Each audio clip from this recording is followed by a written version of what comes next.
दोस्तों, आप में से कई लोगों के मन में कभी ना कभी ये सवाल जरूर उठा होगा कि आखिर में भूत होता है या नहीं। आप लोगों के लिए भूत, प्रेत, आत्मा, पिशाच ये सब एक मनगढ़ंत कहानी लगता होगा। सच बात तो ये है, जब तक हमको कोई भी चीज दिखाई ना दे तब तक हम किसी का भरोसा नहीं कर सकते हैं।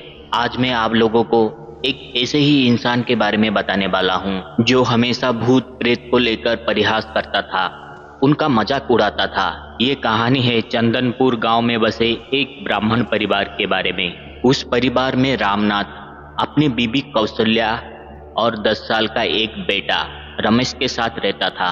वैसे देखा जाए तो रामनाथ एक ब्राह्मण परिवार से था।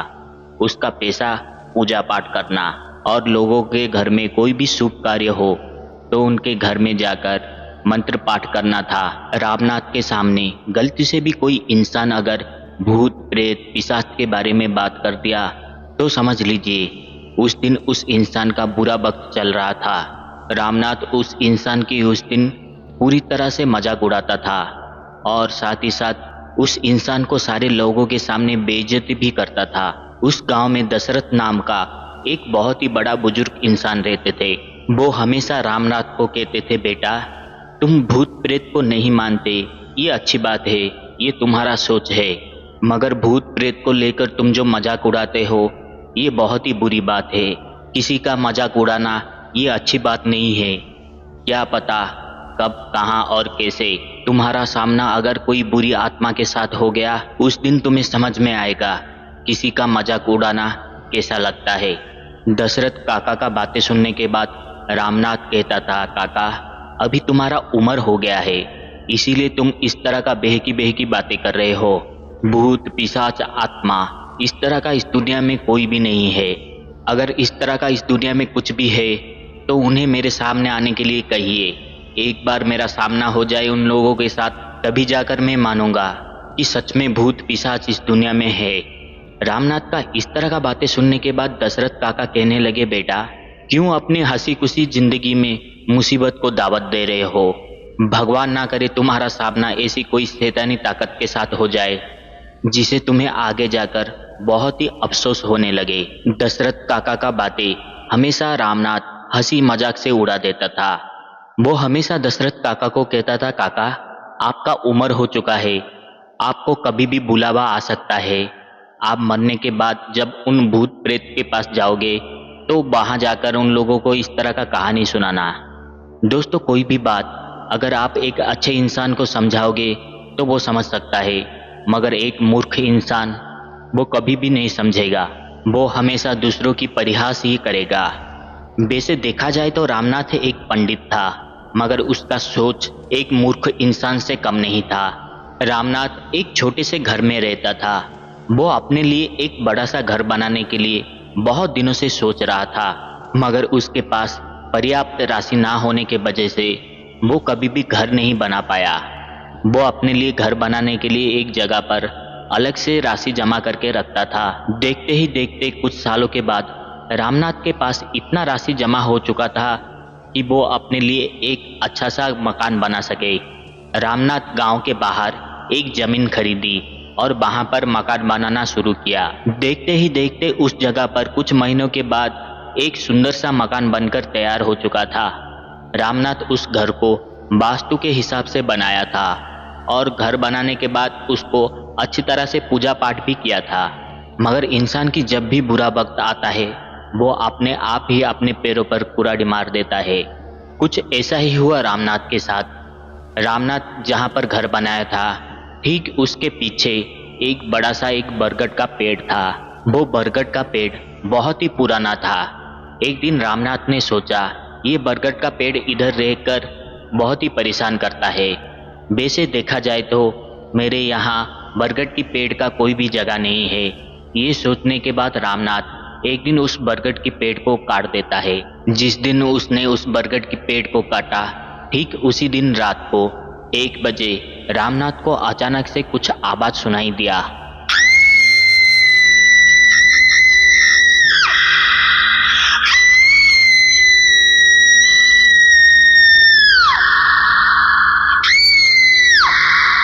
एक औरत की इस तरह के दर्दनाक आवाज सुनकर रामनाथ को समझ में नहीं आ रहा था। उस औरत के आवाज से ऐसा लग रहा था जैसा कोई उसका कुछ छीन लिया हो।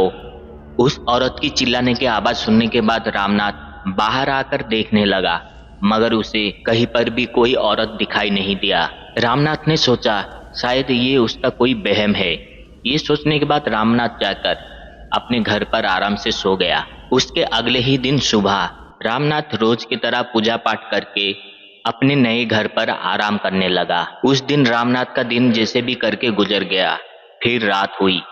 रात को ठीक 1 बजे रामनाथ को कुछ भेड़िए की आवाज सुनाई देने लगा।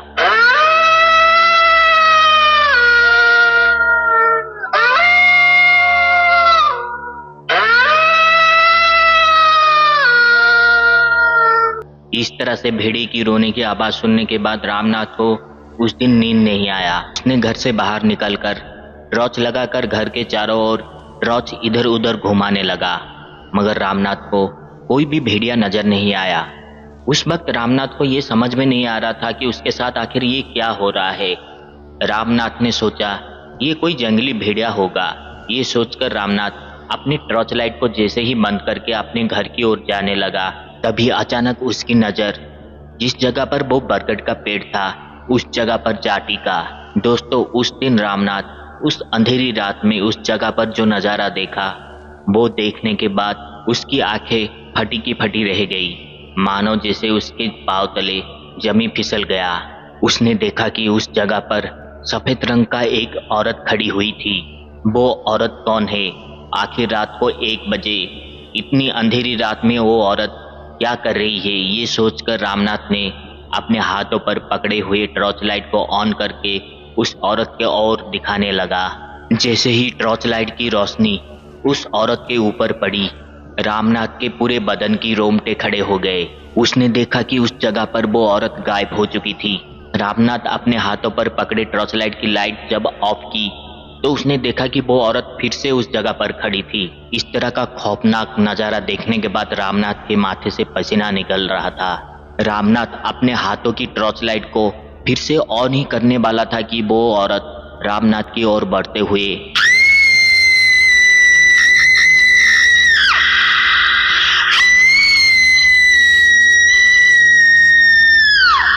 इस तरह से अचानक चिल्लाने लगी। वो खौफनाक नजारा देखने के बाद रामनाथ उसी जगह पर गिरकर बेहोश हो गया। दोस्तों, जैसे ही सुबह हुआ, रामनाथ की पत्नी कौशल्या जब अपने घर से बाहर निकली तो उसने देखा कि उसके पति रामनाथ उस कटे हुए बरगद के पास बेहोश के हालत में मिला।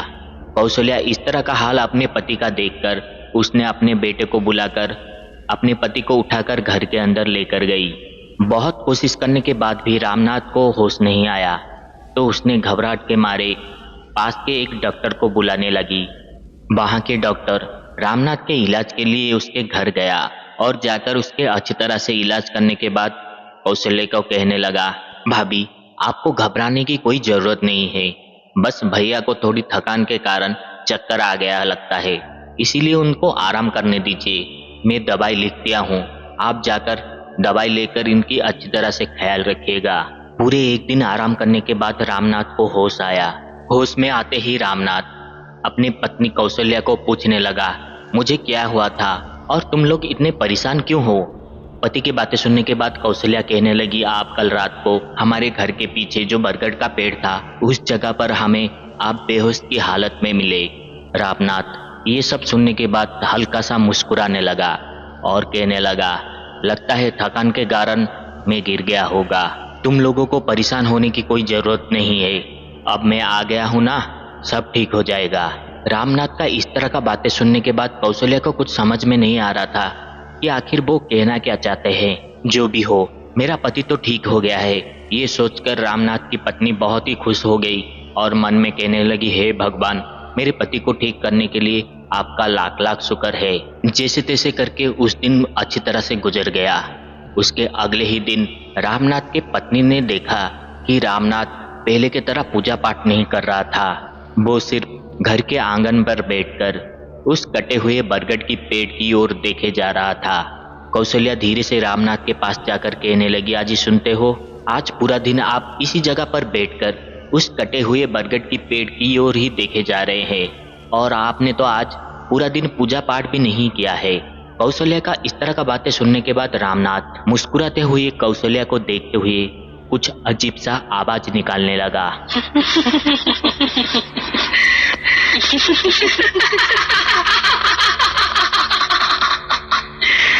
Kenapa tak tidur lagi, ha?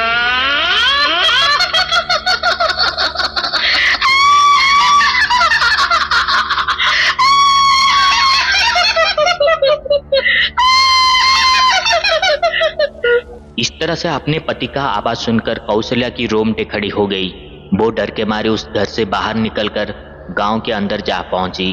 Kaushalya को इस तरह से डरा हुआ देखकर गांव के सारे लोग भीड़ जमा करके उसके पास जा पहुंचे। उस वक्त दशरथ काका भी उस जगह पर जाकर पहुंच गए थे।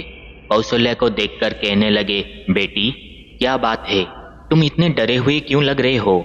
उस वक्त कौशल्या बहुत ही डरी हुई थी। वो अपने जवान को लड़खड़ाते हुए कहने लगी, काका मुझे लगता है मेरे पति के अंदर कोई भूत प्रेत का साया घुस गया है। वो एकदम अजीब सा बन गए हैं। उनकी बातें मुझे कुछ समझ में नहीं आ रहा है। ऐसा लग रहा है उनके अंदर कोई औरत का साया है। कौशल्या का इस तरह का बातें सुनने के बाद गांव के सारे लोग जोर जोर से उसके ऊपर हंसने लगे और कहने लगे, जो इंसान आज तक भूत प्रेत को नहीं मानता है उसके अंदर भूत घुस गई? क्या मजाक चल रहा है क्या? ये और इसकी पति दोनों मिलकर हमारा तमाशा बनाकर रखा है। कुछ नहीं हुआ है यहाँ पर, चलो रे। ये सब कहकर गांव के सारे लोग अपने अपने घर चले गए। मगर कौशल्या की बातों पर दशरथ काका का पूरा यकीन था। दशरथ काका कौशल्या के पास जाकर बैठकर कहने लगी, बेटी तुम डरो मत। अगर तुम्हें लगता है सच में तुम्हारे पति के अंदर कोई बुरी आत्मा का साया है तो मैं जैसा ही कहता हूँ तुम वैसा ही करना। तभी जाकर हमें पता चल जाएगा कि आखिर तुम्हारे पति के अंदर सचमुच कोई बुरी आत्मा का साया है या नहीं। दशरथ काका का इस तरह का बातें सुनने के बाद कौशल्या को थोड़ा अच्छा महसूस हुआ। उसने कहा, काका बताइए मुझे क्या करना है, मैं अपने पति के लिए कुछ भी करने के लिए तैयार हूँ। दशरथ काका ने कहा, पहले तुम पूरी तरह से शांत हो जाओ और शांति से अपने घर आराम से जाओ और अपने पति के साथ तुम नॉर्मल तरह से बातचीत करना। जैसे भी करके आज का रात तुम एडजस्ट कर लो। रात होते ही मैं तुम्हारे घर आऊंगा। मेरे नज़र में एक तांत्रिक बाबा है जो कि भूत प्रेत को भगाने के लिए वो काम करते हैं। उनको भी मैं अपने साथ लेकर आऊंगा। वो तांत्रिक बाबा बताएंगे हमें आगे क्या करना है। कौशल्या दशरथ काका को कहने लगी, काका आप जैसे भी करके उस तांत्रिक को लेकर हमारे घर आ जाइए, मैं आपका इंतजार करूंगी। कौशल्या जैसे तैसे करके खुद को संभाल कर आराम से अपने घर की ओर निकल पड़ी। उस वक्त उसका बेटा सुरेश स्कूल से वापस आ रहा था। वो अपने बेटे को देखकर कहने लगा, बेटा मैंने सुना है तुम्हारी नानी माँ का तबीयत खराब हो गई है, वो तुम्हें बहुत ज़्यादा याद करती है। तुम ऐसा काम करो, 2 दिन के लिए अपनी स्कूल बंद करके अपने नानी माँ के यहाँ जाकर रुक कर आ जाओ, उन्हें अच्छा लगेगा। सुरेश के नानी माँ का घर उसके गांव के पास में ही था, वो ज़्यादा दूर नहीं था। इसलिए सुरेश बहुत खुश होकर कहने लगा, मम्मी ठीक है, बहुत दिन हो गया मैं नानी माँ के यहाँ नहीं गया हूँ, मैं आज ही चला जाऊँगा, आप भी मेरे साथ चलिए। कौशल्या अपने बेटे के बातें सुनने के बाद कहने लगा, नहीं बेटा मम्मी को कुछ काम है, तुम ऐसा करो तुम चले जाओ और 2 दिन के बाद मैं वहाँ आ जाऊंगी।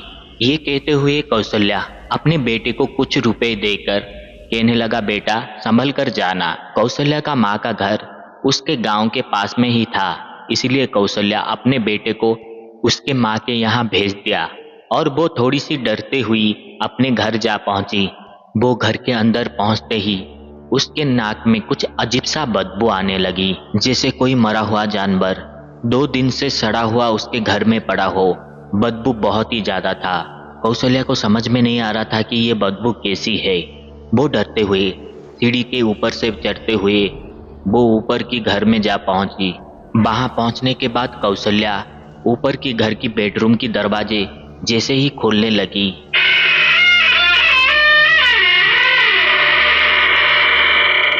उस दरवाजे को खोलने के बाद कौशल्या ने जो नज़ारा वहां पर देखी उसकी आंखें फटे की फटी रह गई। उसने देखी कि उस बेडरूम की दीवारों पर खून की लपटें पड़े हुए थे। वहां पर हर तरफ अंधेरा ही अंधेरा था और वो सड़ी हुई बदबू उसी रूम से आ रही थी। सूरज की रोशनी की एक किरण खिड़की की एक होल से होकर बिस्तर के ऊपर पड़ रहा था। वो बिस्तर पूरा का पूरा खून से लपटा हुआ था।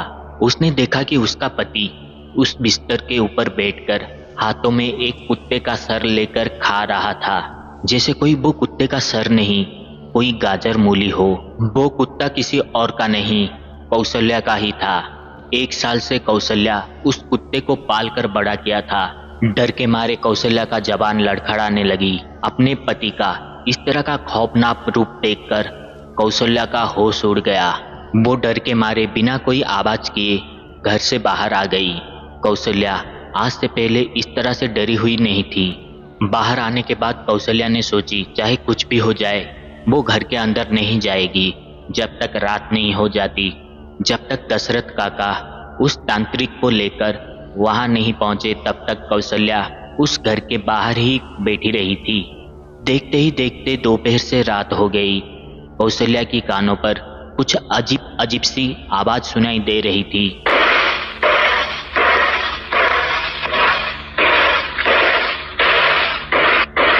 कौशल्या को ऐसा लग रही थी जैसे कोई दीवार पर अपना सर फोड़ रही है। कुछ ही समय के बाद दशरथ काका एक तांत्रिक को लेकर उसके घर पहुंचे। तांत्रिक को देखकर कौशल्या कहने लगी, बाबा आप कुछ भी कीजिए मगर मेरे पति को बचा लीजिए। वो सुबह से कुछ अजीब सा हरकत कर रहे हैं, लगता है उनके अंदर कोई भूत प्रेत का साया आ गया है। कौशल्या की बातें सुनने के बाद तांत्रिक ने कहने लगा, बेटी अब मैं आ गया हूँ, तुम्हें डरने की कोई जरूरत नहीं है। चलो मेरे साथ और मुझे दिखाओ तुम्हारा पति कहाँ पर है। उस तांत्रिक के साथ दशरथ काका और कौशल्या उस घर के अंदर गए। घर के अंदर पांव रखते ही उस तांत्रिक को एहसास हो गया था कि उस घर के अंदर बहुत ही ताकतवर पिशाच का साया है। तांत्रिक अपने मंत्रों की प्रयोग करके अपनी ताकत से उस पिशाच को अपने पास बुलाया और कहने लगा, तुम कौन हो, क्या चाहते हो, इस घर पर आने का तुम्हारा मकसद क्या है? इन मासूम लोगों को छोड़कर तुम यहाँ से चले जाओ। इस तरह का तांत्रिक का बातें सुनने के बाद खिड़की से जोर से हवा बहने लगा।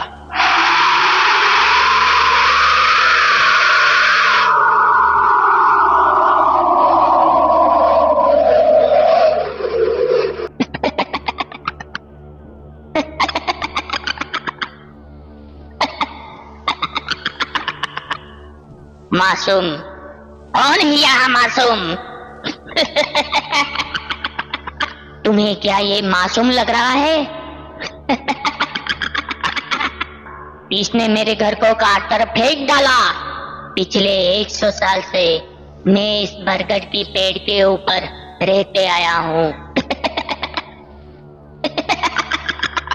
मगर इसने मेरे घर को काट डाला। नहीं छोड़ूंगी, किसी को भी नहीं छोड़ूंगी। मैं भी इसकी घर को उजाड़ दूंगी। उस पिशाच का इस तरह का बातें सुनने के बाद तांत्रिक को समझ में आ गया था रामनाथ के हाथों बहुत ही बड़ा गलती हो गया था। जिस बरगद के पेड़ में वो पिशाच लगभग 100 साल से रहते आ रही थी, रामनाथ ने उस पेड़ को काट कर फेंक डाला था। देखा जाए तो वो पिशाच अपने बदला लेने के लिए उस घर पर आई थी। तांत्रिक को समझ में आ गया था रामनाथ ने जो गलती किया है उस गलती का माफी नहीं है, मगर फिर भी कोई तो उपाय होगा उसके गलती को सुधारने के लिए। इसके लिए तांत्रिक ने कहने लगा, चाहे जो भी हो तुम इसके शरीर छोड़कर चले जाओ, नहीं तो मैं तुम्हें अपनी ताकत से कैद कर लूंगा। इस तरह का तांत्रिक की बातें सुनने के बाद पिशाच कहने लगी,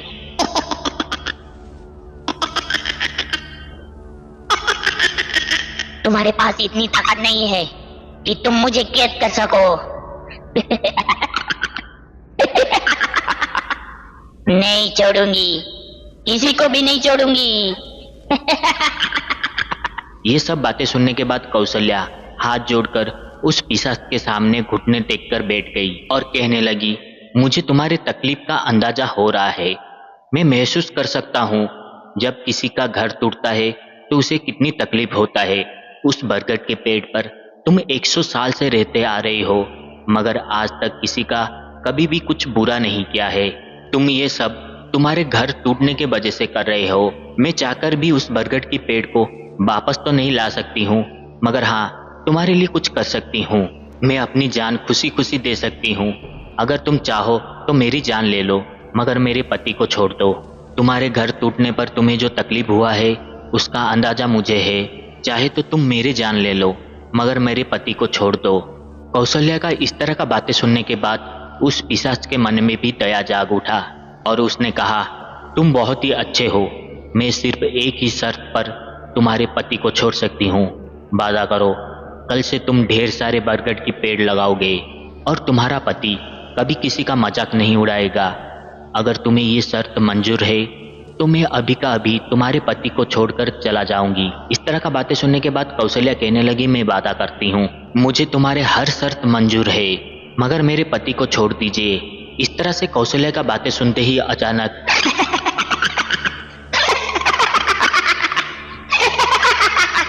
हंसने का आवाज उस घर में गूंजने लगी और देखते ही देखते रामनाथ का शरीर नीचे गिर गया। कौशल्या ने भागते हुए जाकर अपने पति को गोद में उठाकर उनके मुंह पर पानी डालने लगी। थोड़ी ही देर के बाद रामनाथ को होश आ गया था। उसके साथ जो भी हुआ था, अपनी पत्नी कौशल्या और दशरथ काका के मुंह से सब सुनने के बाद उसे एहसास हो गया था कि वो कितना बड़ा गलती किया था। उस दिनों के बाद रामनाथ भूत प्रेत पिशाच इस तरह का बातों पर यकीन करने लगा। उसने एक जगह खरीदकर उस जगह पर ढेर सारे बरगद की पेड़ भी लगाया। उस दिनों के बाद रामनाथ को वो अजीब सी डरावनी आवाज कभी भी सुनाई नहीं दिया। दोस्तों, इस कहानी के माध्यम से मैं आप लोगों को ये समझाने की कोशिश कर रहा हूँ कि भूत प्रेत पिशाच इस तरह की बातें आप यकीन करो ना करो, वो आपकी मर्जी है, मगर इन बातों को लेकर कभी भी किसी का मजाक मत उड़ाया करो। क्या पता रामनाथ की तरह आपका भी सामना किसी से हो जाए। दोस्तों, अगर आप लोगों को इस छोटी सी कहानी पसंद आई तो इस वीडियो को एक लाइक और हो सके तो चैनल को एक प्यारा सा सब्सक्राइब जरूर कर दीजिएगा।